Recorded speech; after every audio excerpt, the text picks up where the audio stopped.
my affair challenged my husband and said, "I'll take care of your wife." And then, hey Reddit, I'm still quite in shock, even after a few days, so bear with me as I try to piece together everything that has happened. My life was already complicated, but what happened recently has turned everything upside down. My name is Vera, and my husband's name is Louis. I am 26 years old, and my husband is 27. We've been married for about a year, but we've been together since childhood. For the most part, we had a very happy relationship. We were very happy. I had a desk job, a normal 9-to-5 job, while Louis worked for a very large company, which I'll keep anonymous for privacy purposes. He worked in cybersecurity, and his pay was very good. However, things started to change after our son was born. Since my job wasn't bringing in much and was more of a placeholder, we decided that I would quit and become a stay-at-home mom, while Louis became the primary provider. Our relationship shifted into something more traditional, with me handling all the chores and everything related to the household, while Louis focused on providing for us. Louis did his best to help out whenever he was home, taking on chores and always choosing to stay and watch our son whenever possible. But then, of course, bills started to pile up. Having a child meant more expenses, and you all know how costly it is to give birth in America. So, the financial pressure mounted, and Louis began working long hours to support us. He tried to work remotely from home to spend more time with us, but for some reason that wasn't possible, so he had to keep going into the office every day. Balancing taking care of our child and managing the household was a challenge I had never faced before. It was our first child, and despite my best efforts, it took a toll on me. As a result, Louis and I started growing distant. We were both overwhelmed by the new responsibilities, and our relationship began to suffer. As the months went by, Louis and I started drifting apart more and more. It began with small changes. Our conversations became short and surface level. Parenthood and our new roles were taking a toll on us. I was adjusting to staying home full-time, which was a huge shift from working my desk job. With constant feedings, diaper changes, and sleepless nights, I was exhausted. Managing the house and taking care of our baby felt overwhelming, and I struggled to keep up with everything. Louis was caught up in his job. He was working long hours and was often too tired to be present when he got home. By the time he walked through the door, he was usually buried in work emails or taking calls, even late at night. Our time together became all about chores, schedules, and bills, rather than just spending time in each other's company. Our amazing sex life also started to disappear. Date nights became a rare occurrence. It was all now quick dinners and early bedtimes. We hardly spent quality time together, and when we did, it felt forced. Our communication broke down. Instead of talking about our feelings, we'd just avoid the issues or brush them aside. The emotional gap between us grew wider as we focused more on our individual tasks and less on each other. We started disagreeing more often. Little annoyances that we used to ignore now became major sources of frustration. I felt unsupported and unappreciated, while Louis felt stressed and disconnected. Our arguments became more frequent, and we began to wonder if we were still on the same page. Eventually, the distance between us became too noticeable to ignore. We stopped confiding in each other and started seeking support from friends or even strangers. We used to have a connection that had seemed unbreakable, and now it was just strained. It felt like we were just going through the motions of daily life, without the bond we once shared. I thought about complaining, but I held back. Deep down, I felt like it was all my fault. If I had a job, I could have contributed financially and helped ease the burden on Louis. But he was taking care of everything, and I felt responsible for the strain on our relationship. Louis genuinely tried to make things better. He started making an effort to talk to me more and be present when he was home, even though his work commitments made it nearly impossible. Despite his efforts, I found myself resenting him. It seemed unfair that he could leave the house whenever he wanted, while I was stuck at home, dealing with our baby and all the household chores.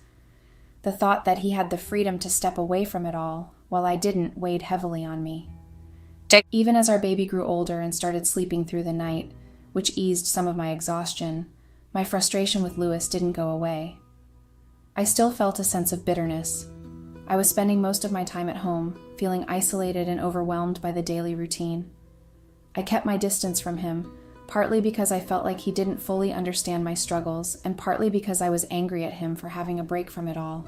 We never really addressed the growing gap between us. Despite the changes in our baby's sleeping patterns and the reduction in my fatigue, the resentment still stayed. Our conversations remained superficial, and we avoided discussing the real issues. The divide between us kept widening, and we both seemed to accept it rather than confront it. We drifted further apart, and we were unable to bridge the emotional gap that had formed between us. I began to feel unwanted and increasingly isolated. The more I resented Lewis, the more it chipped away at my self-esteem. I felt invisible, and that led me to crave attention from elsewhere. Even though deep down I knew Lewis wasn't entirely to blame, my feelings of resentment blinded my judgment. If I couldn't get the attention and affection I needed from him, I would get it from others. Looking back, I realize how stupid that was. My need for validation and affection drove me into the arms of someone who seemed to offer everything I was missing. That's how I ended up falling for Mark. Mark and I met at a Comic-Con, which now seems almost laughable to me. I'd never really been to a Comic-Con before that day. A friend had invited me, and since I had nothing planned, I decided to go. Lewis had actually suggested I take the day off. He said I needed a break and offered to stay home with the baby while I went out. Instead of doing something I genuinely enjoyed, I went to Comic-Con. That's where I met Mark. At first, it was just a friendly chat. I didn't know much about comics, and I admitted it to Mark. He offered to teach me more and told me he could recommend some fun ones for me to start with. He was handsome, easygoing, and gave me the kind of attention I was craving. I knew it was wrong, but I really didn't see the harm in just being friends. Our relationship began as friends, but the more time we spent together, the more I fell for him. I should have known Mark would be cocky, but at the time, I didn't see it that way. I thought he was just a kind person who paid attention to me, and that was enough to pull me in. Our friendship quickly took off. We started texting the day after we met, and before long, I was constantly on my phone, chatting with him. I shared everything with Mark, my frustrations, my dreams, and my daily life. Mark suggested I check out some comics, which was new to me. Honestly, I don't even know why I went to that Comic-Con in the first place, and I regret it more with each passing day. I had been stuck at home so long that I had lost touch with many friends. When one of them suggested doing something, even if it wasn't my usual thing, I jumped at the chance. Mark and I kept texting, and soon Lewis noticed how absorbed I was in my phone. I told him it was because I'd gotten into TikTok and was enjoying it. It wasn't entirely a lie, but it was a convenient excuse to hide the truth. As Mark and I got closer, he suggested we meet up outside of our texts. I eagerly agreed and started talking to Lewis about getting a babysitter. He was surprised, but agreed since the bills weren't as bad and he could afford it. We hired a babysitter, and I started spending more time with Mark. Going out with Mark was a blast, honestly. I had missed being social and lively. I had promised myself nothing would happen, but my attraction to Mark was too strong. Despite my best intentions, I ended up sleeping with him, and my promise felt like it had never existed. I hate to admit it, but I was incredibly easy for Mark. I was so desperate for attention and affection that any bit of kindness from him made me melt. Before I knew it, we were having a full-blown affair, as if my marriage didn't even matter. I would drop our son off with my parents or siblings, who ironically were more than happy to help now that he was older and not a newborn anymore. It's funny how that worked out, because when I was struggling with a crying baby, none of them were available to lend a hand. Anyway, after leaving the baby with them, I'd head over to Mark's place and spend time with him. It wasn't an everyday thing. I couldn't just keep dropping off our child without raising suspicions. Sometimes, if my family wasn't available, I'd arrange for a babysitter instead. Lewis and I had a joint account, but he didn't mind what I did with the money as long as it wasn't anything extravagant, so I used that to cover the babysitter's fees, ensuring Lewis wouldn't find out about my time with Mark. It was a delicate balancing act, and I thought I was managing it well, but looking back, I realize how foolish and deceitful I was. Mark had so many red flags that I didn't see, and now I can't help but blame him for everything. He always insisted we hang out at my place instead of his, even though he lived alone and it was clearly safer there. Looking back, it was obvious he was trying to manipulate me. He got off on having control over me and my situation, but I didn't realize it until it was too late. Mark was also incredibly jealous.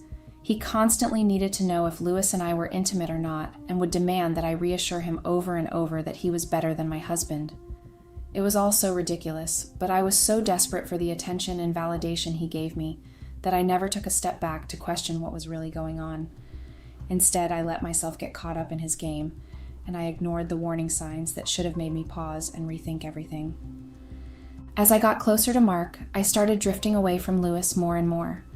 Things had been distant between us, but now it felt like there was a huge gap.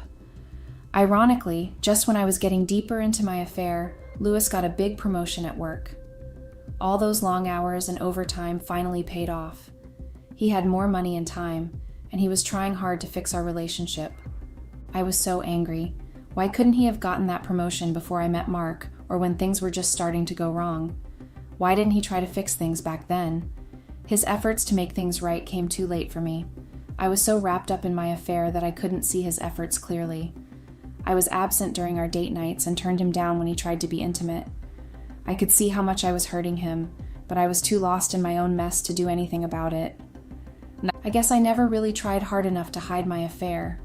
I probably thought Louis would never suspect anything, or maybe I just didn't think that far ahead. But of course, karma has a way of catching up to everyone, and it caught up with me sooner than I expected. Stupid Mark, like I mentioned before, was always pushing for us to hang out at my place. That day, my parents weren't home, and I sent them a message asking if they could watch our son again, but they had already gone out. My siblings were at work, so I had to drop the baby off at the babysitter's. After that, I went back home. Mark and I had this routine. I'd drop off the baby, and he'd come over and wait for me outside. I came home to find Mark waiting as usual. We went inside, had some food, chatted, and then headed to the living room. We were intimate there first before moving to our bedroom. I didn't hear the front door open, or even a car pulling into the driveway. All I remember is my husband opening our bedroom door. Mark and I hadn't even thought to lock the door. Why would we? It was supposed to be just us at home. When my husband walked in, I was in shock. Mark was still on top of me. We scrambled to cover ourselves up, while my husband stood there with his phone, recording us. I thought Mark might try to leave or at least join me in pleading with Louis, but instead, he just looked at him, called him a loser, and told him to get out because he was taking care of me now. It was the most humiliating moment of my life. Mark's arrogance and total lack of empathy made everything even worse. I had never seen Louis so furious, though he was trying hard to hide it. Louis had always been good at controlling his emotions, and even though he seemed calm, I knew he was seething inside. To make things worse, Mark, with his ridiculous ego, tried to get back on top of me as if nothing had happened. I pushed him away. My heart was racing, and my mind was spinning with shame and panic. Then my husband lost it. His calm facade cracked, and he screamed at Mark to get out of the house. But Mark, being his usual arrogant self, just stayed on the bed and told Louis to do his worst. My husband lunged at Mark, and I stumbled out of the way and hit the floor. Mark, who was caught off guard, was no match for Louis. He started landing punch after punch, and I was too shocked to stop it. Part of me thought Mark deserved every hit he was getting. He'd been so cocky and disrespectful, and honestly, I felt he needed to face the consequences of his arrogance. Louis kept beating Mark, and Mark couldn't even try to fight back. He just lay there, taking the hits. I should have intervened, but I didn't. Mark had brought this on himself, and besides, what could I do? When Louis finally stopped, he was breathing heavily. He demanded to know where the baby was. I told him, and without saying another word, Louis stormed out to get our son and cool off, I guess. I was left alone with Mark, who was battered and bruised. The rest of the details are pretty mundane, so I'll try to speed through them since I'm exhausted. After the fight, I called an ambulance for Mark and used his phone to reach out to his family. I knew his password, thankfully, so I called his parents and sister. When they arrived at the hospital, I felt too overwhelmed to stick around, so I left without explaining anything. I was terrified and didn't know what to do. When I got back home, I found all my things thrown out onto the porch. Louis had come home while I was gone and had obviously been busy. I felt like I was on autopilot. I packed up my stuff, called an Uber, and headed to my parents' house. I barely managed to explain what had happened before I collapsed into my room, just lying there because I was in shock. The next day, I told my parents everything. They were horrified and disappointed, especially since Lewis had never been the type to resort to violence. I tried to reach Lewis, but he didn't reply. I waited a few days, and still nothing. I'm completely confused, and at a loss for what to do next. I also reached out to the babysitter, who told me Lewis had picked up the baby. So now I'm turning to Reddit, because I don't know where else to go. I feel lost and bored at my parents' house. I tried contacting Mark to see how he was doing, but he hasn't responded either. I know getting involved with Mark was a huge mistake, but I still feel responsible and need to know how he's doing. Everything still feels like a whirlwind, and I'm not sure how to move forward. That's why I'm reaching out here, hoping for some advice or perspective on what to do next. Update. Hey Reddit, I didn't expect to be updating this soon, but here I am. I'm still figuring out how to use this site since I don't post much, so I hope I'm doing this right. The backlash has been intense, but honestly, I was expecting it. Even the DMs have been rough. I've tried to reply to the kind and curious ones, but I've had to ignore or block the hateful messages. I'm already going through a lot, and I don't need extra negativity from strangers online. I've seen a lot of judgment about our decision to have kids and get married. Some people are saying we shouldn't have had a child if we weren't ready, but here's the thing, we didn't plan for it. I had an IUD, and I thought that was reliable. When I found out I was pregnant, it was a shock. We decided to keep the baby, and that's why we got married sooner than planned. Yes, it wasn't the best reason to rush into marriage, but we were already thinking about it.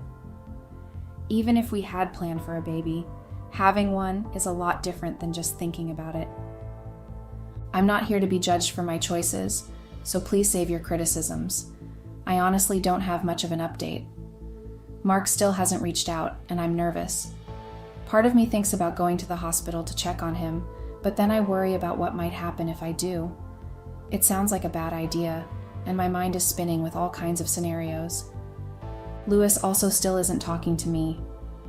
My parents said if he doesn't respond soon, they might go to his house to check on him and see how the baby is doing. I'm really scared and unsure about everything right now. I guess that's all I have for now. Update. Hey Reddit, it's been a few days and I'm getting used to using this place as an outlet. I wanted to give another update. Please, no more hate comments or criticism. They really don't affect me. I even saw a video of my post on TikTok with some weird Minecraft background. It was kind of funny and a bit scary because I don't want anyone I know to stumble across it, but it's whatever. So here's the actual update. Mark finally got back to me. His first response was a voice note where he cursed me out, but he did let me know he's doing okay. Lewis broke his nose and twisted his ankle, but besides some bruises, he's fine. I told Mark I'd come and try to talk things out, but I'm still unsure if I should. Lewis still isn't talking to me. My parents went to check on him and see how the baby is doing. They said Lewis is okay and the baby is fine. Lewis told my parents that he doesn't want to talk to me right now and that he'll reach out when he's ready. My parents didn't stay long because Lewis wasn't in the mood for a long conversation, so they left. I'm really hoping Lewis will come around soon. Honestly, I'm exhausted and still feel like I'm on autopilot. I hate that I ruined my marriage and that I ever met Mark. I'm just so confused right now. Thanks for reading, I guess. Update. Hey Reddit, it's been a few weeks since my last update. I apologize for going radio silent. I didn't have much to share until now. So, here's the latest. Lewis finally came around. I reached out to him again and he responded. He agreed to let me visit and see the baby, which I was really relieved about. I was so anxious about being apart from him. I went over there, spent some time with the baby, and had a long talk with Lewis.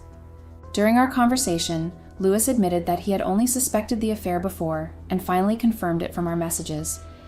He said I didn't do a great job of hiding it, and he's not sure whether to feel relieved because that enabled him to find out about my affair, or angry because it seemed like I didn't even care enough to hide my affair.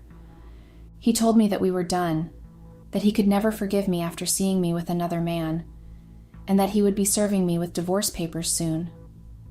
He also mentioned that he wanted custody of the baby, and that he would give me 40% of our joint account, even though he felt I didn't deserve it. At first, I cried and begged him. I was honestly heartbroken and still am. I still love Lewis and hoped we could work things out, given our past and connection. But when he mentioned taking the baby, I refused. I don't want Lewis to have custody. I suggested we let the court divide our joint account, but Lewis just laughed and said I'd probably get nothing because of the strict divorce laws in our state. He implied that if it went to court, I'd most likely lose custody. I'm not sure if that's true yet. My parents have set up a meeting with a lawyer, and I'll be seeing him soon to get legal advice. As for Mark, I haven't gone to visit him, even though he's been discharged from the hospital. I'm considering going, despite my parents advising against it. They think checking up on him is enough, but I feel I owe him a face-to-face conversation to clear things up. Thanks for reading, and I'll update again once I have more information. Update. Hey Reddit, I wanted to wait a bit before updating you all to get more information. It's been a few weeks, so here's where things stand. I finally visited Mark. He looked pretty bruised up. Lewis really did a number on him. We had a conversation, and honestly, Mark hasn't changed. He was still as arrogant as ever, but it seemed like Lewis's actions had taken a toll on his ego. Mark blamed me for everything and said he never wanted to see me again. He told me that all of this was my fault and that he should have known better than to get involved with me. He even said I should be thankful he wasn't going to the police. I didn't have much to say. I apologized, mentioned his arrogance as a factor in what happened, and then I left.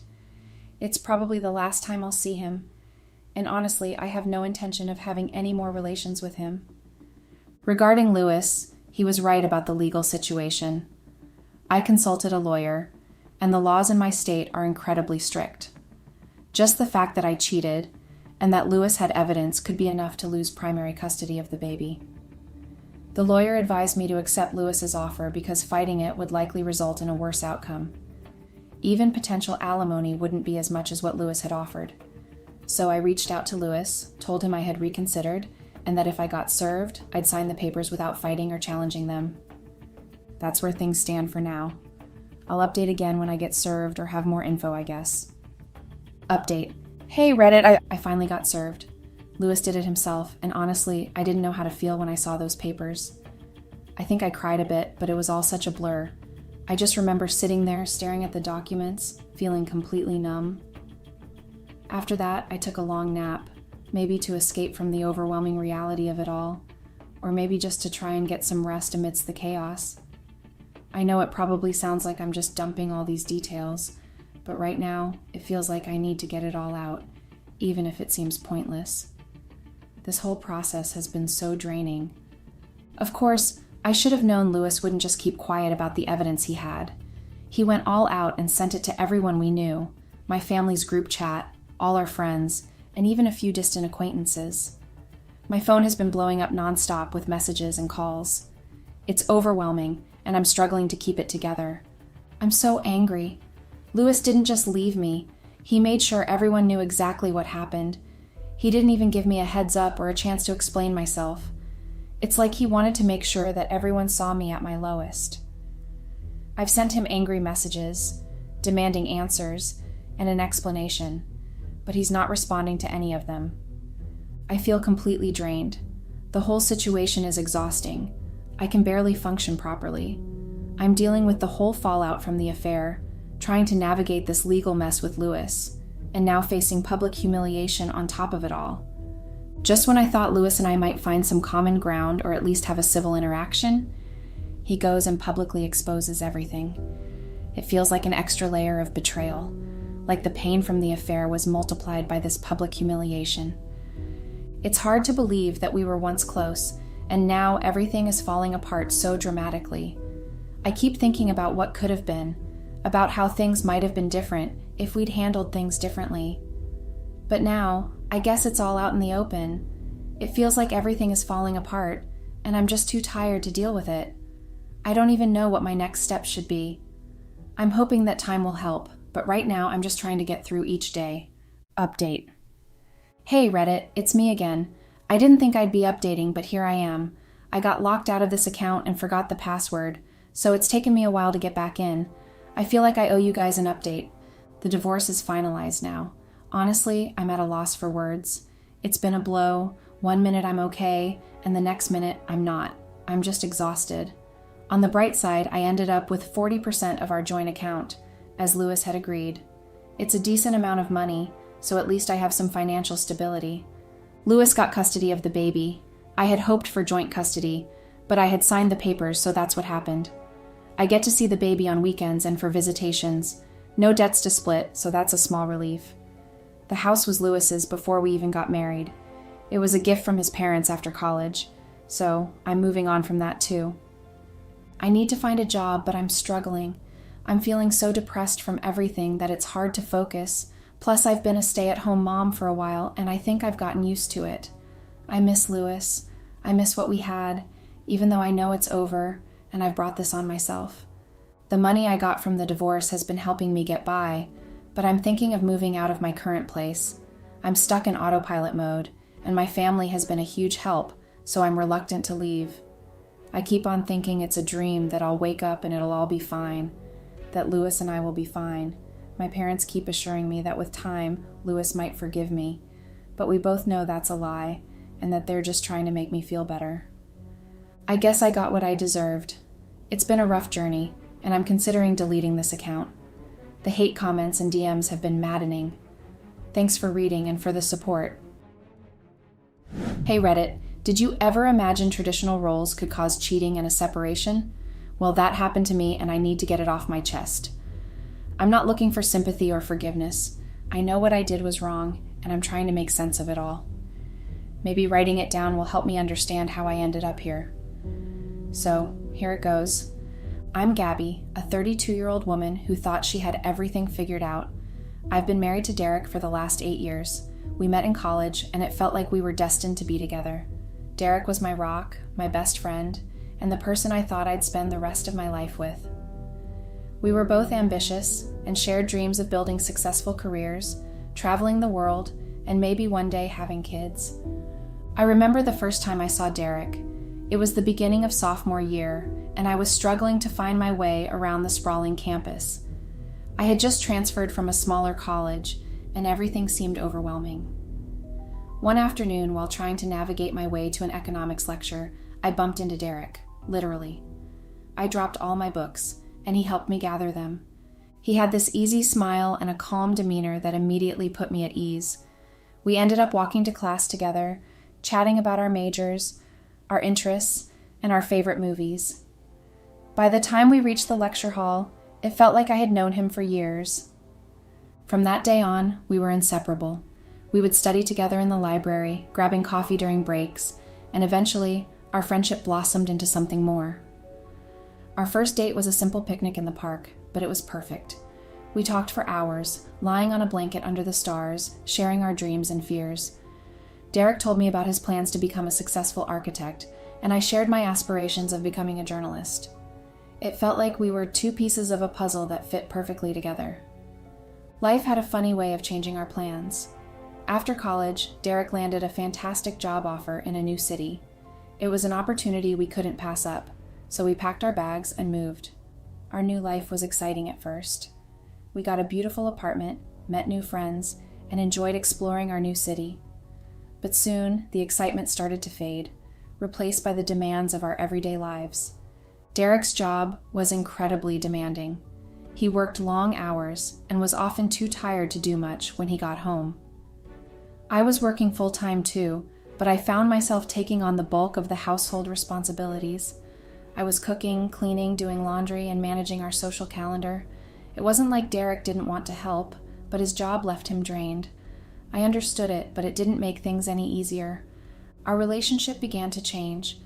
The late-night conversations that once brought us so close were replaced by discussions about bills, chores, and work. Our spontaneous weekend getaways became rare, and our intimate moments felt like they were happening out of obligation rather than desire.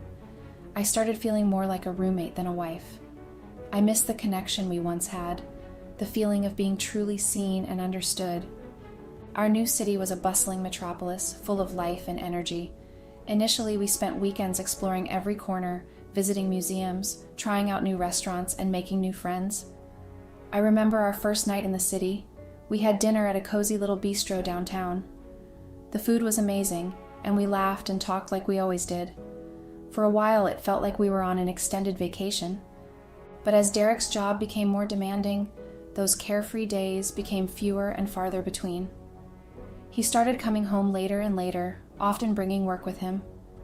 I remember nights when he would stumble into bed well past midnight, exhausted and barely able to keep his eyes open. I would lie awake, staring at the ceiling, wondering when our lives had become so different from what we had envisioned. I took on more and more of the household duties, trying to keep everything running smoothly.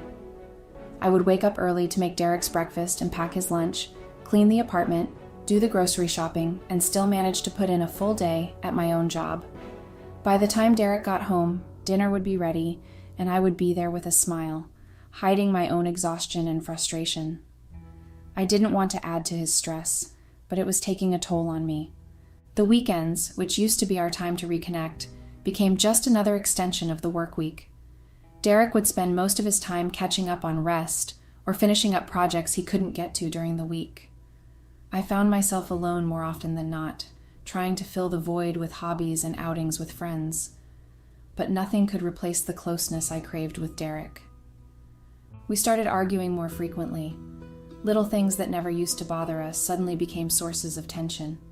A misplaced item, a forgotten errand, a missed call, they all became triggers for bigger fights. I felt like we were drifting apart, and the more I tried to hold on, the more distant Derek became. It wasn't that Derek didn't care. He did. He would occasionally bring home flowers or suggest we go out for dinner to make up for lost time. But those gestures, while sweet, felt like band-aids on a much deeper wound. The connection we once had seemed to be slipping through our fingers, and neither of us knew how to stop it. One evening, after another argument about something trivial, I found myself walking through the city streets trying to clear my head. I wandered aimlessly, ending up at a little cafe we used to frequent. I sat there for hours, sipping coffee and replaying our relationship in my mind. How had we gone from being so in sync to feeling like strangers? In those moments of solitude, I started to question everything. Was this what marriage was supposed to be? A constant struggle to maintain a semblance of the love we once shared? I missed the days when we could talk about anything and everything, when just being together was enough. I felt a profound sense of loss, like the person I fell in love with was slipping away, and there was nothing I could do to stop it. Our friends and family didn't seem to notice the cracks forming in our relationship. To them, we were the perfect couple, successful, happy, and living a dream life in a new city. I didn't have the heart to tell them the truth. It was easier to maintain the show going than to admit that our marriage was falling down, piece by piece. At work, I put on a brave face, throwing myself into projects and tasks to keep my mind off the chaos at home. My colleagues saw me as dependable and strong, unaware of the emotional screw-up I was beneath the surface. I became adept at compartmentalizing, separating my professional life from my personal struggles. But the weight of it all was becoming unbearable. Derek and I were like ships passing in the night, living parallel lives that rarely intersected in a meaningful way. The love and laughter that once defined our relationship had been replaced by a sense of duty and routine. We were both trapped in a cycle of expectations and responsibilities, unable to find our way back to each other. Looking back, I can see the warning signs were there all along. The subtle changes in our conversations, the growing distance between us, the way our dreams seemed to take a back seat to the demands of daily life. But in the midst of it all, I was too caught up in trying to make everything work to see what was really happening. And so, here I am, pouring my heart out to strangers on the internet, trying to make sense of how we got here. Maybe in sharing my story, I can find some clarity. Maybe I can figure out how to fix what's broken. Or maybe I just need to accept that some things can't be fixed. All I know is that I miss the way things used to be, and I don't know how to get back there. While I watched my marriage's downfall, I met Sam. My best friend who worked with me got promoted, and we all headed to a bar after work. Sam was childhood friends with her. I remember feeling an immediate connection. Sam was charismatic, funny, and seemed to understand exactly what I was going through. He was in a relationship too, and we bonded over our shared frustrations with the traditional roles we found ourselves in. Sam's wife was born in a very conservative and traditional household. She was also very religious. He said that when they met, she was pretty much an atheist and didn't really care about what her family thought of her. That's why he fell in love. For some reason, with time, she got deeper and deeper into her family's religion. They demanded her to get married and start a family, because that was her role as a woman. Sam said it was like they replaced his girlfriend. She couldn't stop talking about their unborn kids, their baptism, and how she wouldn't let them miss a weekend of church. Thing is, Sam doesn't want kids, never did, and he told her that many times. Another thing is that for her religion, using birth control is a sin, because a family is supposed to reproduce as much as God wishes them to. They weren't big supporters of unholy sex, which apparently would be any sexual practice without the intention to have the children of God. During most of the relationship, his wife was on birth control, but stopped after her family got suspicious. Now, all that she wants is to get pregnant with Sam's baby, one that he terribly doesn't want. Yep. He told me all of his relationship problems that day at the bar. I also told him all about Derek and our relationship. It was fun finding someone who also had love problems. It seemed like I was the only one in the world with marriage problems. We started texting and talking regularly, and those conversations became a lifeline for me. With Sam, I felt alive again. We were developing a great friendship. I didn't have any intention of flirting with him because I was faithful to my marriage vows and thought Sam was too. One night, I had a particularly bad argument with Derek about his long hours and my feeling neglected. I got home from work and realized he seemed angry. He was mad because I wasn't cooking for him in the morning and wasn't making dinner either. It went kind of like this. Gabby, what is happening? I starved during the whole week and even had to eat at some shitty place near work because you've been waking up late and getting home after dinner. How am I supposed to live like this? Derek said that to me with the most natural tone of voice. Sat down at the couch, holding a glass of bourbon. I wanted to pick up that glass and smash it on his head, but instead I answered, "There's food in the fridge and everywhere in the kitchen. Make it yourself. You're a grown man and I'm not your mommy." I work all day and I have to come to my own house and cook? What kind of man does that? Derek said, to which I answered, I do that because I also have a full-time job. Ever since we got to this damn city, I have been cooking and cleaning for you like a little bitch. If you were grateful for it, I might even keep doing it. But you act as if that was my obligation. I'm not your mom and I don't even have your kids to be doing all this house labor like a housewife. I wished I married someone like my mom. At least I wouldn't be starving right now. He said the perfect thing for me to answer with the thought that comes to my mind every time I'm doing the chores he neglects. Well, Derek, then you should probably pick up your things, go to your mother's house, eat her food, and make love to her after, since you dream about it so much. You annoy me, so I'm leaving and we'll get back tomorrow. Have fun at dinner. I didn't give him time to answer and just slammed our apartment door on my way out. I texted Sam right after I got into the elevator. We met up for coffee, which turned into dinner. I found myself pouring my heart out to Sam. He listened, really listened, in a way I hadn't felt in a long time. He distracted me and I wasn't even thinking about Derek anymore. Our friendship started innocently, but the attraction between us was undeniable. We stopped at a liquor shop, not to buy alcohol, but something we missed and couldn't have anymore because of our spouses. Cigarettes. I stopped smoking after I met Derek. He didn't like the smell, and it was past the time for me to quit. At least he caused something good for my health. I was always grateful for it, even having a secret desire for smoking sometimes. Nope. We stood in front of the car in the empty parking lot, smoking and talking. We got so involved that at a certain point I turned and smiled at Sam. He didn't even hesitate and kissed me. I felt butterflies. It was amazing. We spent a few minutes making out, not being able to get away from each other. I pulled him to get inside my car. We got in the back seat, and what happened next, you probably already know. I knew what I was doing was wrong, but I couldn't help myself. Sam made me feel like the woman I used to be, vibrant, desired, and free. The affair escalated quickly, and the guilt was immediate and overwhelming, but so was the rush of emotions. I felt trapped in my own life, and Sam was my escape. I convinced myself that this was what I needed to be happy, to feel something again.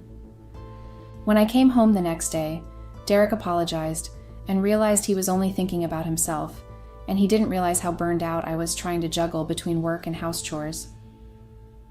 He dressed himself up and took me out to dinner. For him, things were fine, but I couldn't stop thinking about Sam. As a way for us to end our war and get over our fight, Derek suggested we hired a maid. I brought up that subject many times during our relationship, but he always said it was unnecessary, since it was just the two of us, coming from someone who never did chores in the house. I felt happier with a maid in our house, and especially at my occasional encounters with Sam. We couldn't see each other all the time because of our spouses, but we always found a special time for us. Back at home, Derek and I continued to drift apart. He knew something was off, but he trusted me and didn't press too hard. I became an expert at hiding my tracks, making excuses, and living a double life.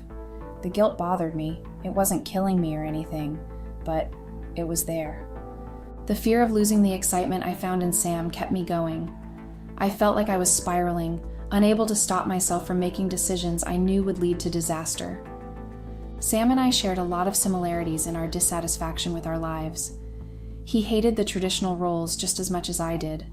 We would talk for hours about our dreams, our frustrations, and what we wanted from life. He made me feel like I wasn't alone in my feelings, and that was intoxicating. We had this connection that I thought was missing in my marriage, but deep down, I knew it wasn't sustainable. On a random weekend after a few months of affair, Sam's wife traveled to visit her family. Sam pretty much got on his knees begging for her not to take him with her. She was hesitant, but he promised he'd agree to try for a baby with her once she came back. Sam started avoiding doing the deed with his wife because it felt like an animal's insemination. She only wanted to do what would get her knocked up, which was a bad side. But the worst for Sam was having to get her pregnant, since he didn't want kids. He avoided it as much as he could, but between seeing her crazy conservative and traditional family and promising something he could figure out how to escape, it was better to stay home and tell her he'd do it and not complain. I told Derek I had to work late, which wasn't really a problem since he responded to my text with a selfie of him at the office saying, "Me too," and a sad face. I went to Sam's apartment and we spent all night on the most romantic date ever. I remember it was around 9 o'clock, 1 hour left for me to go home without being suspicious. Sam and I were in his guest bedroom because his room had a lot of pictures and religious symbols. It was already weird for him to do it with his wife there. Imagine with another woman. We were laying on the bed, talking after great long hours of pleasure. Sam put his hand on my face and gently pressed his fingers on my skin. I felt chills. It was the most intimate touch we ever had. God, Gabby. I wish I had met you before. I could easily propose to you right now, if I even could. I laughed to hide my sadness. I would easily marry you if I didn't have to cook and wash your underwear. He laughed back and said, I do my own laundry. My wife doesn't even touch my underwear, whether I'm wearing them or not. She is very lucky to have you then. I whispered and kissed his lips softly. He smiled and then answered me. Actually, I'm lucky to have you. You're so beautiful and perfect. That jerk doesn't deserve you. Yeah, well, I thought he did for many years until we moved here and our connection just disappeared. It's what you said about the moment in a relationship when something breaks and everything gets ruined. I sighed, reflecting about everything I had been doing for the last few months. The moment for me was my amazing girlfriend accepting the religion she denied her whole life just for peace with her family, and yours was your boyfriend getting promoted and transporting himself to the 50 ES. Are we horrible people? Sam asked me jokingly. We are cheating on them, so yes. It seemed like I was more guilty about it than Sam. I feel horrible holding myself from saying how much I love you, because I know we can't leave the situation we're in, and that just makes things worse. But I love you, Gabby. I was deeply depressed with everything that was going on in my life. You made me happy when I needed the most. What Sam said caused a tear to go down my face. I knew some part of me was still attached to Derek. That's why I couldn't say I love you back to Sam. But the biggest pain in my heart was knowing Sam would never be mine, and I'd never be his. A few days later, something felt off. Derek had lingering glances, hesitant questions about my whereabouts. One evening, he came home earlier than usual, and I could feel the tension in the air. Gabby, can we talk? He asked, his voice unusually calm. I nodded, trying to keep my composure as we sat down on the couch. "Are you happy with us?" he started. I was caught off guard by the directness of his question. "Of course, Derek. Why do you ask?" He sighed, running his fingers through his hair. "I've noticed you've been different lately. Distant. I just want to know if there's something going on." I hesitated, my heart racing. "It's just work, Derek. I'm stressed, that's all." He looked at me, his eyes searching mine for a sign of the truth. "Are you sure it's just work?" "Yes, I'm sure." I couldn't look him in the eye. "I know about you and Sam," he said quietly, his words slicing through the air like a knife. I felt my heart drop, my breath catching in my throat. "What are you talking about?" Derek reached into his pocket, pulling out his phone. He showed me a series of photos, Sam and I together, kissing, holding hands. My world crumbled around me as I realized he had been tracking my every move. "How did you—" I stammered, but he cut me off. "I hired a private investigator," he said, his voice cold. "I needed to know the truth.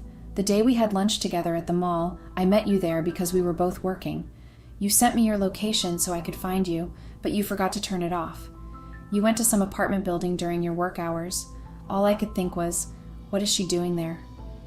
That's why I hired someone."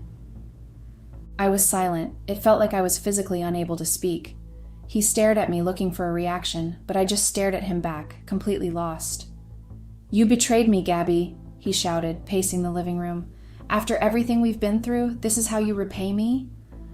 "I'm sorry, Derek. I didn't mean for it to happen." "Sorry doesn't cut it," he snapped, his face twisted in anger. "You destroyed our marriage. You destroyed us." I tried to explain, to make him understand, but he was beyond listening. The fight escalated, with Derek throwing my infidelity in my face at every turn. I felt my guilt and shame crushing me. Finally, he stopped, a cold, calculating look in his eyes. "You know what? I'm not going to let you get away with this." "What do you mean?" I asked, dread pooling in my stomach. He smiled, a cruel twist to his lips. "You'll see." He left our apartment. I felt horrible, but still texted Sam to let him know of what happened.